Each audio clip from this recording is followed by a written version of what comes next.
Aziz do'stlar, siz bilgan va ishonch bildirgan Umbem klinikasi endi sizga yanada yaqinroq. Biz yangi filialimizni ochdik. Shu sabab yangi klinikamizda turli xil xizmatlar uchun 20% gacha chegirmalar taqdim etamiz. Marhamat, klinikamizga kelib, o'zingiz va yaqinlaringiz sog'lig'iga g'amxo'rlik qiling. Bizning yuqori malakali shifokorlarimiz quyidagi sohalarda xizmat ko'rsatishadi: stomatologiya, ginekologiya, terapiya, lor, jarrohlik, pediatriya, urologiya, UZI va boshqa yo'nalishlar. 5000 dan ortiq turdagi laboratoriya tahlillari olinadi hamda eng yuqori sterilizatsiya darajasi o'tkaziladi. Bizning manzil Moskva shahri, VDNX metro bekati, Kondratyuk ko'chasi 2. Telefon raqamimiz 8 925 103 22 55. Mutaxassis ko'rigiga oldindan yozilishni unutmang. Umbem klinikasi. Biz sizning sog'lig'ingiz uchun qayg'uramiz.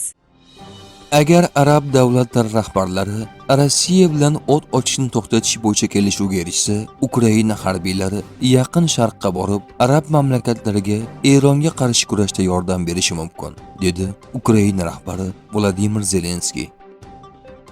Tramp Eron hukumatiga qarshi qurolli guruhlarni qo'llab-quvvatlashga tayyor. Wall Street jurnali. Amerikalik rasmiylarning ma'lum qilishicha, prezident Donald Tramp Eronda rejimga qarshi turishga tayyor bo'lgan qurolli guruhlarga yordam berish imkoniyatini ko'rib chiqmoqda.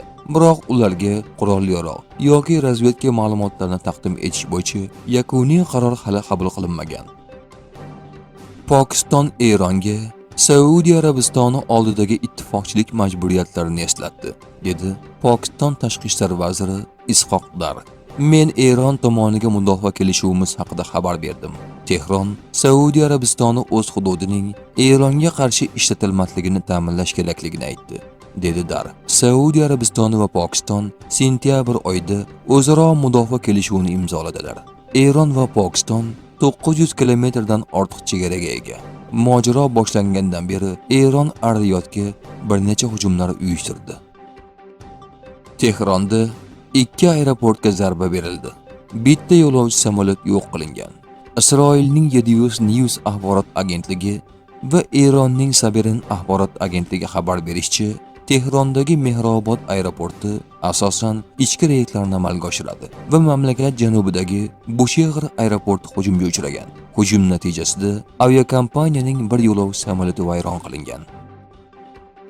Ommaviy axborot vositalari xabarlariga ko'ra, Isroil armiyasi Erondagi qurol ishlab chiqarish obyektlariga, jumladan ballistik raketa ishlab chiqarish obyektlariga hujum qilganini ma'lum qildi. Rossiya tashqi ishlar vazirligi Eronga qarshi tajovuz Eronni yadroviy qurol ishlab chiqishga majbur qilishi mumkinligini ma'lum qildi. Islom inqilobi qo'riqchilari korpusi yana bir Ittihat havo mudofaa tizimini yo'q qilganini e'lon qildi. Bu urush boshlangandan beri yo'q qilingani haqida xabar berilgan ikkinchi shunday tizim. AQSh Janubiy Koreyadan Ittihat batareyasini qayta joylashtirishga shoshilayotgani haqidagi xabarning sababi ham shu bo'lishi mumkin. Qatar havo kuchlari Eronga birinchi marta havo hujumini amalga oshirdi. U AQSh Isroil koalitsiyasidan tashqarida urushga kirgan birinchi Yaqin Sharq davlati bo'ldi. Eronda AQSh Isroil hujumlari sabab halok bo'lganlar soni 787 kishiga yetdi. Eron Mudofaa vazirligining vakili: har bir qo'mondonning kamida 3 ta tayinlangan vorislari bor va agar qo'mondonlar o'ldirilsa, biz hokimiyat boshlig'iga duch kelmaymiz. Dushman bizning rahbarimizni majburan urush boshida o'ldirish, qulashga olib keladi deb o'ylagan. Ammo bu noto'g'ri hisob-kitob edi. Iroq Hormuz bo'g'ozi yopilgandan so'ng dunyodagi ikkinchi eng yirik neft konlari bo'lgan Rumaila konini yopmoqda. Agar biron bir Yevropa davlati Eronga qarshi hujumlarda ishtirok etsa, biz uni tajovuzkor davlatlarning bir qismi deb hisoblaymiz va oqibatlarini o'z zimmasiga olishlari kerak bo'ladi, dedi Eronning BMTdagi doimiy vakili. Boshlangan jarayon tez orada Yevropani qamrab oladi.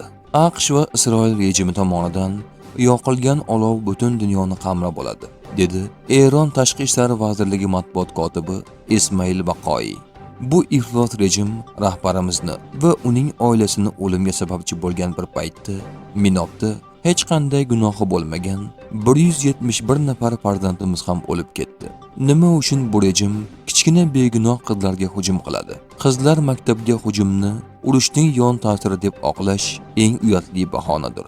Biz mustahkam turishimiz kerak. Eron insoniyat tarafida turadi, degan Baqoiy. Erondan keyin navbat Turkiyagami? Isroilning sobiq bosh vaziri Naftali Bennett Turkiyaga nisbatan choralar ko'rishga chaqirdi. Bennett Turkiya rahbari Rajab Toyyib Erdo'g'onni ayyor va xavfli raqib deb atab, uni Isroilni o'rab olishga intilayotganini ta'kidladi. U Isroil rasmiylarini bu tahdidga ko'z yummaslikka chaqirdi.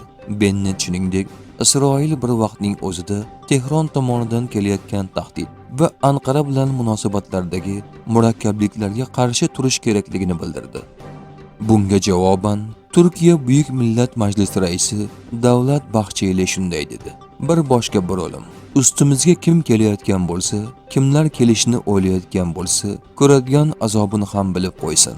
Noto'g'ri hisob-kitob qilmasinlar. Bir o'lsak, ming tirilamiz, deb javob berdi u. Trump Eron bilan muzokara olib borish imkoniyati haqida gapirdi. Ularning havo mudofaasi, havo kuchlari, dengiz floti va rahbariyati yo'q qilindi. Ular gaplashmoqchi. Men kech bo'ldi dedim, deb ma'lum qildi u. Erdo'g'an Yaqin Sharqdagi mojarolarga barham berish uchun bor imkoniyatlarni ishga solayotganini aytdi. Yana ko'proq qon to'kilishidan, olov yanada kengroq tarqalishidan va qardosh xalqlar o'rtasida yanada katta adovat paydo bo'lishidan oldin biz mintaqani ushbu notinchlikdan imkon qadar tezroq xalos qilish uchun barcha imkoniyatlarimizni safarbar qildik, degan Turkiya rahbari.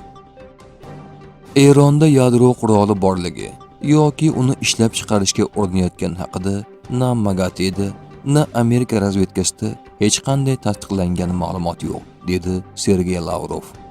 Lavrov shuningdek, Rossiya Eronga hujum qilgani uchun AQShga sanksiyalar qo'llamaydi dedi. Bu bizning usulimiz emas, dedi tashqi ishlar vaziri. Yaqin Sharqdagi urushda g'alaba qozongan yagona inson bu Putindir, deb ma'lum qildi Bloomberg agentligi. Kuni kecha tayinlangan Eronning vaqtincha mudofaa vaziri o'ldirildi. Isroil ommaviy axborot vositalari. Isroilning 12-kanali xabar qilishicha, kecha Eron mudofaa vaziri vazifasini bajaruvchi etib tayinlangan Majid ibn al-Reza o'ldirilgan. Undan oldingi vazir Aziz Nasrzoda esa 28-fevral kungi zarbalar paytida halok bo'lgan edi. Xitoy Eronga Hormuz bo'g'ozini to'smaslik uchun bosim o'tkazmoqda. Bloomberg xabar qilishicha, Pekin Tehronga diplomatik bosim o'tkazmoqda va Eronni neft hamda suyultirilgan tabiiy gaz tankerlariga hujum qilmaslik va dengiz yo'llariga xalal bermaslikka chaqirmoqda. Agentlik ma'lumotlariga ko'ra, mojaroning boshlanishidan beri tankerlar harakati deyarli to'xtagan. Shuningdek, Xitoy tomoni Eronga eksport infratuzilmasiga, jumladan Qatar obyektlariga zarba bermaslikni tavsiya qilgan. Qatar Xitoyga gaz yetkazib berishda taxminan 30% ulushga ega. Ukraina havo mudofaasida raketalar bilan bog'liq muammolar paydo bo'lishi mumkin. Bu Yaqin Sharqdagi harbiy harakatlar bilan bog'liq, dedi Volodimir Zelenskiy. Tayvan ziyon ko'rgan Quddusning Veyt-Shemesh shahriga 640 ming shekel Isroil valyutasini ajratishini e'lon qildi. Dubay aeroportida har bir daqiqalik pauza $1 million tushmoqda. Shahar iqtisodiyotining 27%ni ta'minlovchi aviatsiya sektori Eron atrofidagi vaziyat sababli falajlandi. Xalqaro aeroportning yopilishi oqibatida bir sutkada $10-18 million terminal tushumi va Emiratesning $100 million kunlik daromadi yo'qqa chiqmoqda.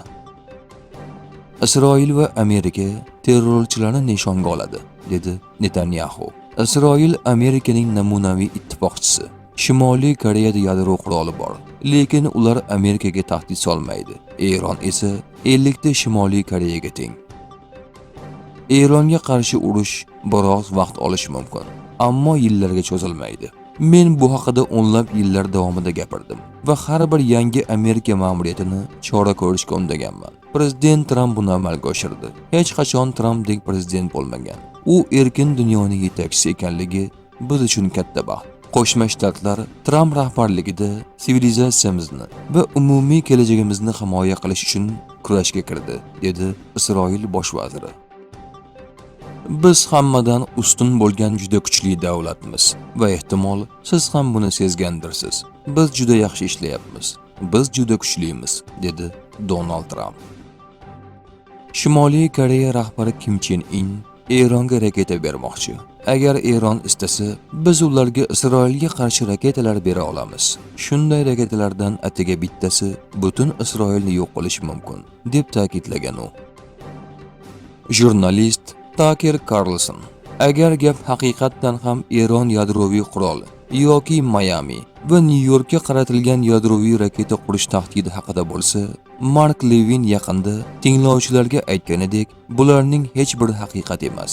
Agar haqiqatdan ham shunday bo'lsa, bu tahdid qanday qilib 40 yil davom etgan bo'lishi mumkin? Qanday qilib kecha Benyamin Netanyahu aytganidek, Eronning yadroviy dasturi 40 yil davomida yadroviy qurol qurish arafasida bo'lishi mumkin? Albatta bunday emasdi.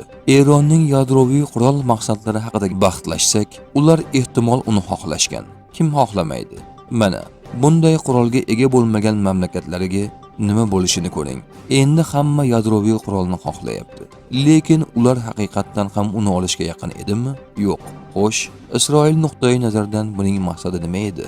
Gap mintaqaviy hukmronlikda. Hammasi super oddiy, dedi Tucker Carlson.